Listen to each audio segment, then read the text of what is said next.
जय भीम नवबुद्धाय साथियों, voice of Buddhism में आप सबका स्वागत है। दोस्तों, महत्वपूर्ण बात है और इसके लिए हम आपको इसके बारे में जानकारी देने के लिए इस सब्जेक्ट को आपके सामने रख रहे हैं। तो मैं आपसे विनती है कि आप आखिरी तक ये वीडियो ज़रूर देखें और जो लोग इस चैनल पे नए हैं वो ज़रूर इसको सब्सक्राइब करें, क्योंकि ज़्यादा से ज़्यादा लोग सब्सक्राइब करेंगे तभी हमारी इंफॉर्मेशन आपके साथ ज़्यादा से ज़्यादा आ सकती है। तो फिलहाल महाराष्ट्र में बहुत सारे सब्जेक्ट के ऊपर काम चल रहा है। फिलहाल एक नया सब्जेक्ट आपके सामने मैंने कुछ ही दिन पहले वीडियो डाला था कि राजगृह पर किया हुआ हमला है, और उसके बाद तुरंत हमें एक और खबर सामने आ गई कि केरू माता बुद्धलेनी का विध्वंस कर लिया, उसको नष्ट कर दिया।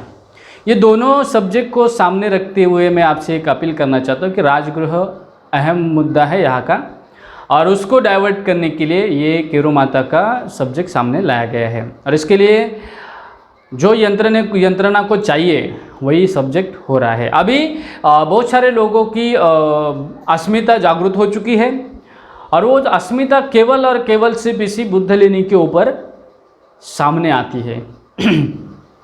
जब हम इसके ऊपर गौर करते हैं तब एक पता चलता है दोस्तों कि हमारी अस्मिता जो है वो इतनी देर क्यों उमड़ आती है। क्या और जगह पर बुद्धलेनियाँ नहीं हैं? क्या वहाँ पर हमारी अस्मिता बिल्कुल नहीं है? हमने जब सबके सामने ये कोई सब्जेक्ट रखा था कि हमारे ऐतिहासिक धरोहर को बचाना चाहिए, उस समय लोगों ने साथ देना तो दूर की बात है, उस सब्जेक्ट को ध्यान से सुना भी नहीं है। हमने लोगों के विहार में जाकर धम्म संवाद करके लोगों को बताया, लोगों को लेने के ऊपर जाने के प्रोग्राम्स किए। लगभग इतने सालों से ये सब कुछ चल रहा है। बुद्धलेनी का संवर्धन होना चाहिए, इसके लिए काम चल रहा है। महाराष्ट्र में बहुत पैमाने में ये काम चल रहा है। कोशिश है हमारी कि सब लोग इसका काम में सहयोग दें। लेकिन होता है क्या कि जहाँ पर हमें कुछ प्रसिद्धि मिलती नहीं, जहाँ पर हमें कोई आकर पूछे सम्मान देने वाला नहीं है, तो उस जगह पर कोई काम करता नहीं है। और जिस जगह पर हम ये कह सकते कि जिस जगह की ज़्यादा लोगों में या पॉलिटिक्स उसमें ज्वाइन होता है या उसमें पॉलिटिक्स आ जाता है, तो ज़्यादा से ज़्यादा लोगों की उसमें अस्मिताएं जागरूक होती है। स्वाभाविक है, क्योंकि वहाँ पे पॉलिटिक्स है। और जहाँ पे पॉलिटिक्स नहीं है, वहाँ पे धम्म का आचरण करना है, वहाँ पे विनय के साथ जीना है, शीलों का आचरण करना है, तो स्वाभाविक है वहाँ पर कोई आता नहीं है। ये बात मैं इसीलिए रख रहा हूँ क्योंकि ये बहुत ही अहम मुद्दा है जो हमारे ऐतिहासिक धरोहर बचाने की इस मूवमेंट को आगे लेकर जाने के लिए आधार बना है। क्यों ना इसके ऊपर बात गौर करें। मैं आपको कुछ एविडेंस बताने की कोशिश कर रहा हूँ। महाराष्ट्र में 90% लेनियों में अतिक्रमण है। आप ये जानकर हैरान होंगे कि ये महाराष्ट्र के बौद्ध कर क्या रहे हैं। इनके प्रति इनकी कोई आस्था नहीं है क्या? इनकी कोई जिम्मेदारी नहीं है क्या? ये महाराष्ट्र के बौद्धों को इसमें कोई रुचि क्यों नहीं आती है? क्यों ऐसी चीज़ों में रुचि आती है जहां पर पॉलिटिक्स जुड़ा हुआ है? जो केरू माता का प्रकरण है उसमें हम देखने जाएंगे तो एक आधी कार्विंग किया हुआ लेनी है। ना ही इसमें भगवान बुद्ध की शिल्प है, ना ही उसमें कोई भिक्खु निवास है, ना ही उसमें कोई शिलालेख है। केवल स्तंभ है और अंदर कार्विंग करने की कोशिश की है। तो यहाँ पर हमारी अस्मिता इतनी गहरी है कि हम उसके लिए आंदोलन करने के लिए तैयार है। वो भी जो आंदोलन करने वाला व्यक्ति है वो भी बुद्धिस्ट नहीं है, उसको साथ देने के लिए हम तैयार है। लेकिन हम इतने सालों से इस बुद्धलेनी को बचाने की कोशिश कर रहे हैं। उसके लिए जब लोगों को आह्वान करते हैं तो लोग सामने नहीं आते हैं, साथ देने के लिए आते नहीं हैं। क्यों ऐसा हो रहा है? आखिर हमें गैर बौद्धों के आह्वान ही हमें क्यों अच्छे लगते हैं?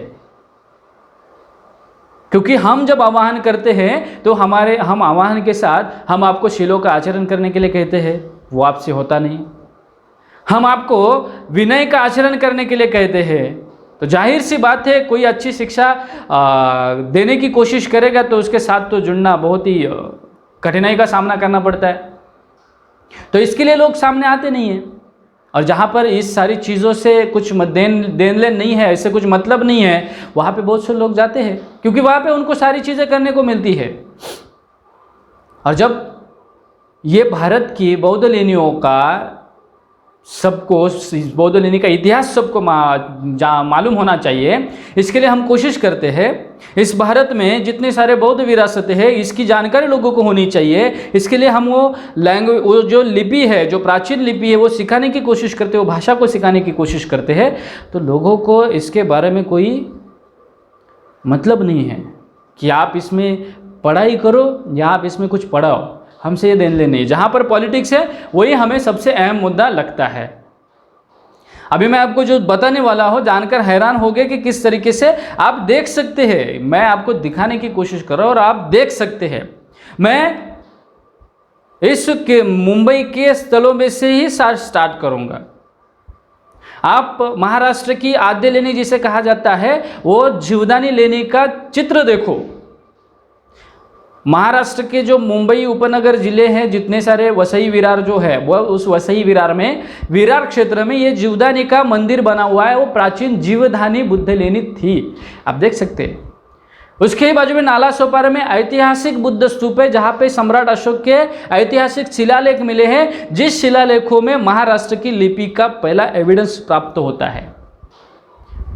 जिस स्तूप के अंदर भगवान बुद्ध के भिक्षा पात्र के अवशेष थे, आप देख सकते हैं। आज 40 एकड़, हम कह सकते हैं कि 40 एकड़ की जगह आज हम कुछ 1 एकड़ में, उसमें भी किसी का घर है, लेकिन वो हमारे अस्मिता नहीं है।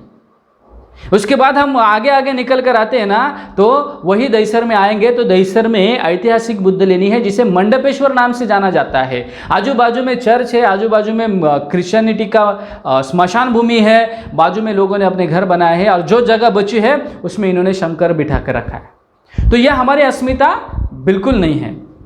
उसके बाद हम थोड़ा आगे आएंगे तो कांदिवली में आएंगे, तो कांदिवली में आपको पता रहेगा कि कांदिवली में जो बुद्ध लेनी है उसके अंदर घर बने हैं, उसके ऊपर बिल्डिंग खड़ी हुई है, लेकिन वो हमारी अस्मिता नहीं है। आप देख सकते हैं मैं जो आपको दिखाने की कोशिश कर रहा हूँ ना, ये सब कुछ ये अस्मिताओं का जो सब्जेक्ट सामने आता है ना, उसके बारे में है। यहाँ पर हमें काम नहीं करना है क्योंकि यहाँ पे कोई प्रसिद्धि मिलने वाले नहीं है। यहाँ पे कोर्ट के केसेस चलते हैं, वहाँ पर हमें कुछ ध्यान नहीं देना क्योंकि यहाँ पर केसेस चलते हैं, तो इस केस के अंदर हम फंसना नहीं चाहते। दूसरी बात यह है, ऐतिहासिक कानेरी बुद्ध लेनी जो इतने सालों के बाद उसको अतिक्रमण मुक्त किया है, लेकिन आप ध्यान से देखोगे ना तो इसके पीछे एक मंदिर बना हुआ है, आज भी वो खड़ा है। वो भी शिवजी का मंदिर वहाँ पर बनाया हुआ है। महाशिवरात्रि का बहुत यात्रा होती थी, लेकिन बौद्धों के जागृति की वजह से आज वो बचा है, लेकिन आज भी उसके ऊपर उस लेनी के ऊपर दुर्लक्षित किया जाता है। जब हम जाते हैं उसके ऊपर ध्यान देते हैं तो आज कुछ वहाँ पर बना है, बचा पड़ा है, लेकिन और इस तरीके से ही दुर्लक्ष्य होता चला गया है, इस तरीके से उसको नज़रअंदाज किया जाएगा ना दोस्तों, तो एक दिन ये जगह भी हाथ से निकल जाएगी। ये ऐतिहासिक धरोहर है जो 110 बुद्ध लेनियों का ऐतिहासिक धरोहर है, और कुछ बुद्ध लेनियाँ इसके आजू बाजू में है, आसपास है करीब 225 से ज़्यादा बुद्ध लेनियाँ इस लेनी संकुल में, लेकिन इसके ऊपर किसी की अस्मिता नहीं है।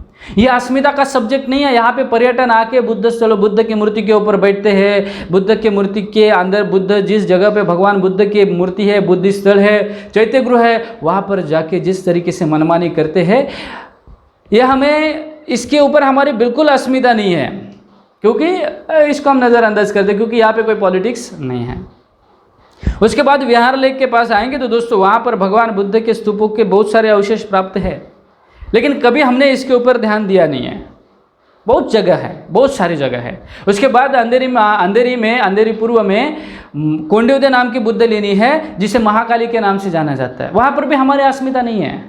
वहाँ पे हर सोमवार को शिवजी की पूजा करने के लिए लोग आते हैं, लेकिन आज मेहनत से वो लेनी बचाने की कोशिश चल रही है। आप जाकर देखो, आप देख सकते हैं इस लेनी को, जो आपको मैं दिखाने की कोशिश कर रहा हूँ ना, आप देख सकते हैं किस तरीके से इसको नष्ट करने की कोशिश की जा रही है। इसके आजू बाजू में इसके बहुत सारे अवशेष पड़े हैं। इस लेनी के पीछे एक मंदिर है और इस मंदिर में भगवान बुद्ध का स्तूप है। उस स्तूपों को महाकाली के नाम से पूजा जाता है, लेकिन इसमें हमारे अस्मिता नहीं है। क्यों अस्मिता नहीं है? क्योंकि यहाँ पर कोई प्रसिद्धि नहीं है। और उसके बाद थोड़ी और मैं आपको जानकारी देने की कोशिश करूँगा, क्योंकि मुंबई में बहुत जगह पर है आप एलिफेंटा में जाओगे तो एलिफेंटा में बहुत बड़े 2 बुद्ध स्तूप है, लेकिन वहाँ पर हमारी अस्मिता नहीं है। एलिफेंटा जो लेनी है, उस लेनी भगवान बुद्ध के भिक्षुओं के लिए बनाई गई थी, उसके बाद उस पर अतिक्रमण हो गया, वो बात की बात है, लेकिन वहाँ पर भी हमारी अस्मिताएं नहीं जुड़ती है। उसके बाद हम अशोक स्तंभ के पास आते हैं मलबार हिल में, वहाँ पे गगनगिरी महाराज का मठ है, वो भी लेनी पर ही है, लेकिन वहाँ पर हमारी अस्मिता बिल्कुल नहीं है। वो स्तंभ के पास कोई नहीं जाता, किसी को कुछ पड़ा नहीं है कि वहाँ पर अशोक के स्तंभ है, तो उसके बारे किसी की जानकारी नहीं है, किसी को उसके लिए पड़ा नहीं है। तो ये सारे एविडेंस मुंबई के मैंने बताए। अब थोड़ा सा मुंबई से बाहर निकल कर जाते हैं तो मुंबई के बाजू में हर एक गांव में, जैसे कि आप जहाँ जहाँ पर जाओगे वहाँ पे बुद्धिस्ट अवशेष पाओगे। नवी मुंबई में पनवेल में आओगे तो पनवेल में भी कई जगह पर बुद्ध लेनियाँ है, लेकिन क्या है, हमें उससे अस्मिताएं नहीं जुड़ती है। क्यों? क्योंकि हमारी अस्मिताएं पॉलिटिक्स ये है जहाँ पर ही जुड़ती है। रायगढ़ जिले में तो इतनी सारी बुद्ध लेने के कहाँ पर नाम ले उनका, लेकिन क्या है आज का अस्तित्व क्या है उनका, कि सारी ओस पड़ी हुई है, सारी भग्न पड़ी हुई है, और जो कुछ बचा है उसके ऊपर किसी ने अतिक्रमण करके रखा है। आप देख सकते हैं मैं आपको सब दिखाने की कोशिश कर रहा हूँ। तो ना इसमें हम इसका कुछ फ़ायदा लेने वाले नहीं है, ना हमसे इससे कुछ हमें मिलने वाला है, लेकिन हमारी ये जिम्मेदारी समझकर इसके ऊपर काम करते हैं, क्योंकि ये हमारा ऐतिहासिक धरोहर है, जिसको हमें आगे आने वाले पीढ़ी को ये इतिहास बताना है। हम जिस लेनी के ऊपर काम करते हैं तो इसलिए नहीं काम करते कि हमें कोई लोगों के सामने जाकर बड़े बड़े हमारे पोस्टर लगने चाहिए या हमें कोई बड़ा कहे, इसके लिए हमें काम नहीं करना है। हमें काम करना है आने वाली पीढ़ी को सच्चाई पता चले, सच का सामना उनको भी करना पड़े, इसलिए ये धरोहर बचने चाहिए। जहाँ से भारत के तमाम बौद्धों की उन्नति का रास्ता है, ये बचना चाहिए, इसके लिए हम काम करते हैं। लेकिन क्यों इसके ऊपर कोई बोले, क्यों इसके लिए कोई काम करे, क्यों इसके लिए लोग सामने साथ आए, कोई नहीं आता है, क्योंकि यहाँ पर उनकी अस्मिताएं नहीं हैं। मावल में आए गए तो कार्ला नाम की बहुत बड़ा मंदिर है, आपको पता रहेगा, एकवीरा का नाम से बहुत बड़ा मंदिर है, लेकिन कभी आपने ध्यान से देखा है तो ये एकवीरा का मंदिर कई ज़माने में एक छोटा सा मंदिर हुआ करता था, आज वो इतना बड़ा मंदिर बन गया। क्यों? हमारी अस्मिताएं वहाँ पर है नहीं ना। जब उस शिलालेखों में लिखा है कि जम्बू द्वीप की सर्वोत्तम लेने का निर्माण किया है, लेकिन हमें उससे कुछ मतलब नहीं है, क्योंकि हमारे उसमें अस्मिताएं है नहीं। उस जगह पे उसके सामने अपोजिट साइड में भाजे नाम का बुद्ध लेनी है, वहाँ पे एक जगह पे शिव जी का पिंडी बना कर रखा है, लेकिन हमें उससे कुछ मतलब नहीं है, क्योंकि हमारे उसमें अस्मिता है नहीं। उसके बाजू में पाटन नाम के 2 गटों में लेनी है, ओस बड़ी है। तिकोना में लेनी है, वहाँ पे देवी का निर्माण हुआ है। लोहगढ़ के नीचे लेनी है, जहाँ पर शिलालेख है, सब कुछ है, लेकिन वो ओस पड़ी हुई है, क्योंकि हमारी अस्मिता वहाँ पर है नहीं।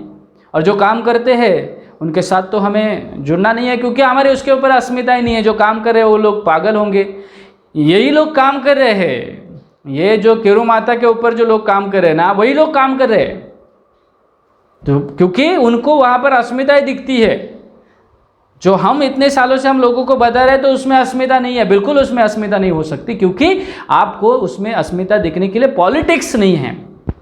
और उसमें जो बातें हैं ना, उसमें विनय जो बात सिखाया जाता है, वो विनय के साथ काम करना पड़ता है, शीलों का आचरण करना पड़ता है। इसके लिए जो हमें व्यसन रहते हैं, किसी को सिगरेट फूकने का व्यसन रहता है, तो किसी को तंबाकू गुटखा मावा खाने का व्यसन है, तो किसी को दारू पीने का व्यसन है, तो वो हमारे साथ जुड़कर नहीं हो सकता है, उसके ऊपर पाबंदी लगती है, इसीलिए यहाँ पर अस्मिता नहीं है। तो ये सारी चीज़ें हैं। और दोस्तों, यहाँ पर काम करते वक्त झूठ का सहारा तो ले नहीं सकते, क्योंकि शीलों का आचरण अहम है, तो इसके लिए लोगों को इसमें काम करने में बहुत कठिनाइयों का सामना करना पड़ता है।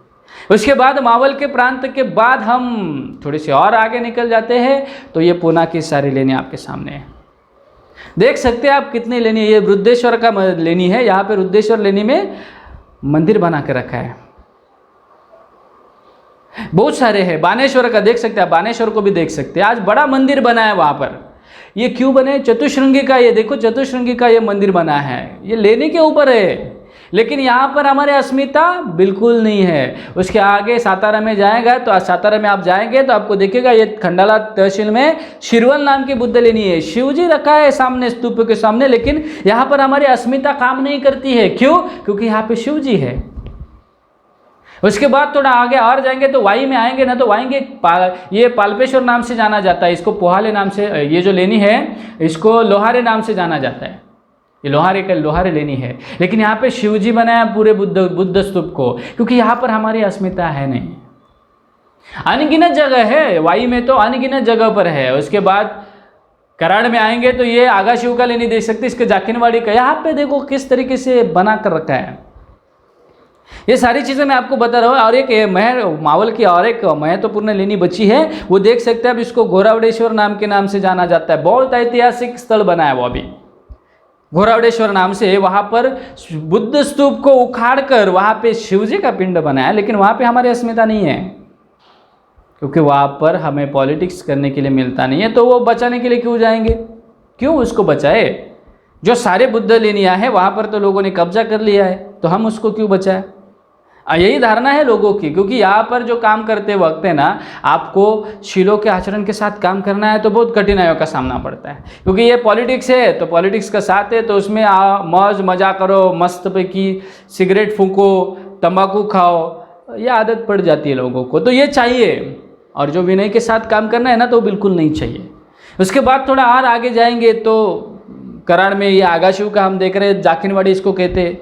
बहुत जगह पर ये इतना 3 गटों में लेनी है, 3 गटों में विभाजित ये लेनी है, लेकिन यहाँ पर भी देख सकते हैं आप, देखो किस तरीके से आपके सामने है। मैं आपको जस्ट दिखाने की कोशिश कर रहा हूँ।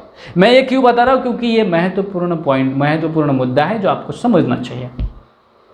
इसमें हमारी कोई प्रसिद्धि का काम नहीं है। इसके लिए हम ये नहीं कहते कि आप हमें बड़ा को या हमारा नाम ले लो वगैरह, ऐसा कुछ नहीं है। हम ये जानना चाहते हैं कि आपको ये क्यों समझ में नहीं आता है। उसके बाद हम उस्मानाबाद में आ जाओ। उस्मानाबाद में तो कई जगह पर बुद्ध स्थल है। ये तेर का जगह है, तेर जो ऐतिहासिक स्थल है, वहाँ पर इतने सारे स्तूपों का निर्माण हुआ था। तो क्या हो गया वहाँ पर, देख सकते हैं ना। आपको हम दिखाने की कोशिश करें तो ये सारी चीज़ें जो है ना, ये लोगों को अभी तक समझ में नहीं आ रही है कि हम क्यों कहना चाहते हैं ये सारी चीज़ें। आज इतने दिनों से, इतने सालों के बाद हम लोगों को ये समझाने की कोशिश कर रहे हैं। कई लेनियों का हमने वीडियो के माध्यम से लोगों को बताया, कितने खुद लेने के ऊपर जाकर लोगों को लेकर जाकर उनको बताया, फिर भी लोगों को इसके ऊपर कुछ मतलब पड़ा नहीं, कुछ पड़ा नहीं। लेकिन आज जब ये आधी बनी हुई, आधी मतलब उसमें कुछ है नहीं, उस लेने के लिए लोगों की अस्मिता जागृत हो चुकी है। लेकिन जो है वास्तविक में, जहाँ पर भगवान बुद्ध के धम्म की शिक्षा बनाई कर रखी हुई है, वहाँ पर हमारा ध्यान नहीं जाता, क्योंकि वहाँ पर शिलों का आचरण करना पड़ता है। इन लोगों के पास शिलों का आचरण नहीं है, क्योंकि ये गैर बौद्ध है।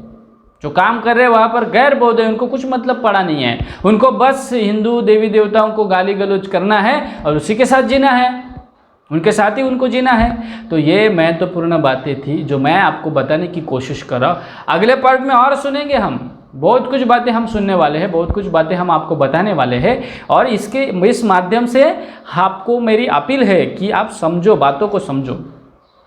कोई भी आकर आपको भावनिक आह्वान करता है और हमारी अस्मिता जागृत हो जाती है, तो वो अस्मिता हमारी इस स्थलों पर भी आए, इस स्थलों पर भी काम करे। ये अस्मिता का ही सब्जेक्ट है, ये हमारे ऐतिहासिक धरोहर का ही सब्जेक्ट है, जो हजारों सालों से इसमें शिलालेखों में लिखा हुआ है। तो क्यों नहीं वहाँ पर हम जाते, क्यों नहीं वहाँ पर हम काम करते? क्योंकि वहाँ पर हमें कोई अस्मिता नहीं देखने को मिलती है। कि ऐसा क्यों? क्योंकि हमें उसमें कुछ पॉलिटिक्स नज़र नहीं आता है। जहाँ पर पॉलिटिक्स बना पड़ा हुआ है वहाँ पर हम ज़रूर जाकर काम करते हैं। तो ये मेरी आपसे अपील है कि आप अभी समझो कि केरू माता से आपको क्या सीखना है। इसके लिए आप आंदोलन करना चाहिए या कार्ला के लिए आंदोलन करना चाहिए?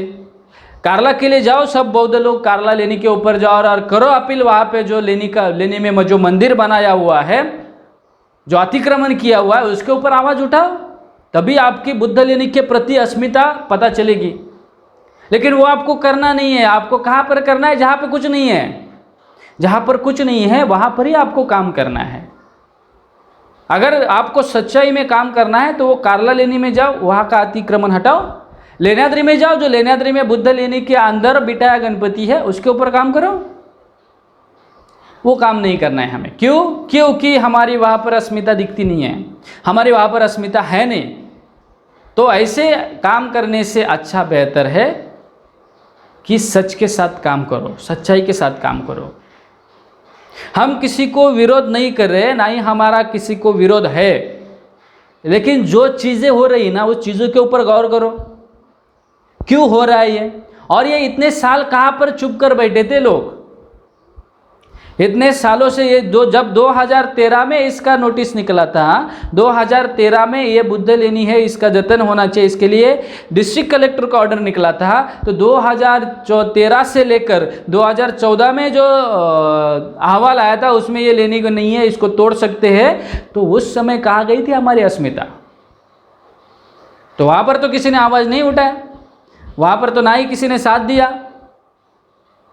और आज कोई गैर बौद्ध जब इसके ऊपर काम करता है, वो भी अपने लोगों को कुछ मिला नहीं है इसके लिए काम चल रहा है।